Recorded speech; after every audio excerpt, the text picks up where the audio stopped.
મારું નામ પટેલ પ્રિયંકાબેન કેતુલકુમાર છે। મેં ડૉક્ટર ચિંતન ઠક્કરની દ્રષ્ટિ હોસ્પિટલની મુલાકાત લીધી અને તેનાથી મને ઘણો આનંદ થયો। સ્ટાર્ટિંગમાં મેં બીજા ડૉક્ટરની સલાહ લીધી અને ત્યાં દવા લીધી 3 મંથ સુધી, પણ ત્યાંથી એવું સાંભળવા મળ્યું કે તે ડૉક્ટરો મોસ્ટલી સિઝર જ કરે છે, કોઈ પણ રીઝન વગર। લોકો પાસેથી જાણવા મળ્યું કે ચિંતન ઠક્કરની મુલાકાત ત્યાં નોર્મલ ડિલિવરી બંધ થાય ત્યાં સુધી તે નોર્મલ જ કરાવે છે। ડૉક્ટરો મોસ્ટલી સિઝર જ કરી નાખે છે પોતાના પ્રોફિટ માટે, પણ ડૉક્ટર ચિંતન ઠક્કર ડિફરન્ટ દેન અધર્સ। તેઓ જે પેશન્ટની જે કન્ડિશન છે એ પ્રમાણે ચોક્કસ ફર્સ્ટ રિવ્યુ આપે છે કે તમે નોર્મલ થશે તો ડિલિવરી નોર્મલ થાય જ છે, અને ના થાય તો સ્ટાર્ટિંગમાં કદાચ થાય એવી નથી તો આપણે સિઝર કરવું જ પડશે। તો એમનું કોઈ પણ બાબતનું સ્પષ્ટ વલણ હોય છે। સ્ટાર્ટિંગમાં કહેવાનું જુદું પછી કરવાનું જુદું એવું નથી।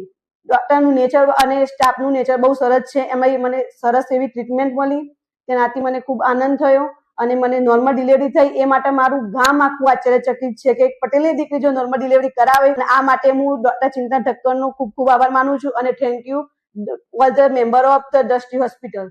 Thank you so much.